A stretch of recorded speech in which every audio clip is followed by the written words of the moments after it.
சொல்றது எனக்கு வருத்தமா இருக்கு. நீ இல்லாம நாங்க போற மாதிரியே இல்ல. ப்ளீஸ் தாத்தா, என்ன ஃபோர்ஸ் பண்ணாதீங்க. தயவு செஞ்சு இங்க இருந்து போயிடுங்க.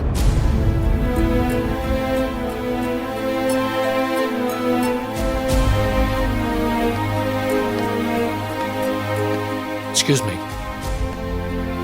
ஏன் அப்படிலாம் பேசுறீங்க? நீங்க இல்லாம அவங்க எவ்வளவு ஃபீல் பண்றாங்க தெரியுமா? நீங்க வாங்க. தயவு செஞ்சு இந்த விஷயத்துல நீங்க தலையிடாதீங்க. தாத்தா பாட்டியை கூட்டிட்டு போங்க.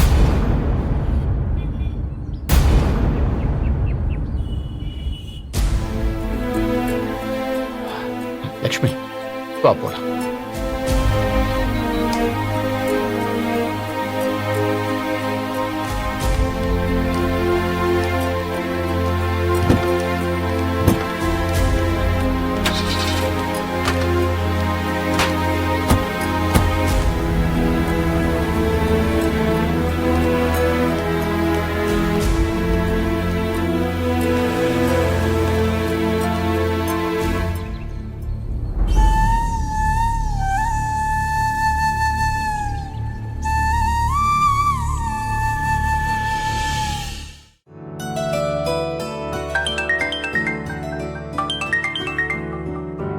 ரத்னா, போன் அடிக்குதுமா.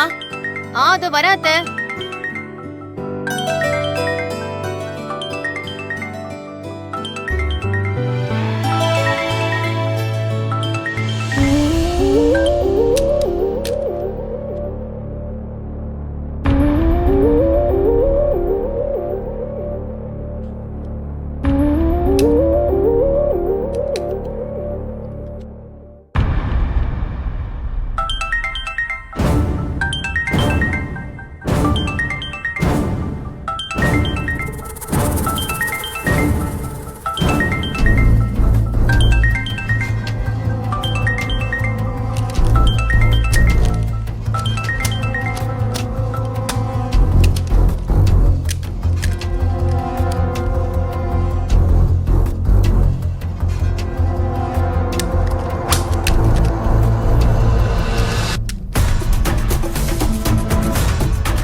ஹலோ.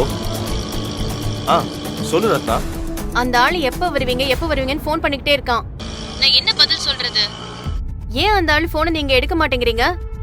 வேணும்னே பண்ணிக்கிட்டு இருக்கீங்களா? இல்லம்மா, இங்க கொஞ்சம் சூழ்நிலை சரியில்லை.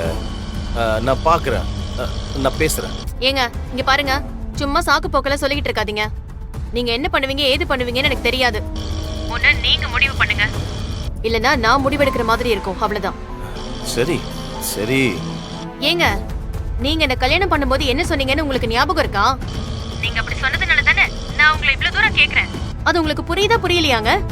சரி, எனக்கு எல்லாம் புரியுது. ஏங்க, எவ்வளவு நாளைக்கு தான் இந்த குடும்பத்துல உங்க அம்மா குடுக்குற வேலையெல்லாம் பொறுத்துக்கிட்டு நல்லவ மாதிரி நடிக்க சொல்றீங்க? நீங்க பாருங்க, அதுக்கான நேரம் எல்லாம் முடிஞ்சிருச்சு. ஓகேவா? இப்ப நீங்க எங்க இருக்கீங்க? அது நான் வந்து தாத்தா கூடயும் சீனு கூடயும் ஆட்டோல போயிட்டு இருக்கேன். இதெல்லாம் காரணமா வச்சுட்டு நீங்க தள்ளி போடணும்னு நினைக்காதீங்க. ஓகேவா? சீக்கிரம் என்னன்னு சட்டை போட்டுன்னு முடிக்கிற வேலையை பாருங்க. சரி, நான் அதுக்கான ஏற்பாடு பண்றேன். என்னமோ பண்ணி தொலைங்க. ரத்னா. யாரு? அண்ணியா? அனிதாண்டா. என்னாச்சுன்னு? ஒண்ணும் இல்ல, நம்ம ஐசுக்கு ஸ்கூல் ஃபீஸ் கட்டணும். அதான் எப்ப கட்ட போறீங்கன்னு கேட்டு கால் பண்ணா. நீ ஒன்றும் கவலைப்படாதண்ணே. எனக்கு முதல் மாசம் சம்பளம் வந்ததும் எல்லாத்தையும் சரி பண்ணிடலாம். எனக்கு சீக்கிரமே வேலை கிடைச்சிடும். அதுக்கப்புறம் மொத்த குடும்பத்தையும் நான் பாத்துக்கிறேன். நீ கவலைப்படாதண்ணே, நீ நிம்மதியா இரு.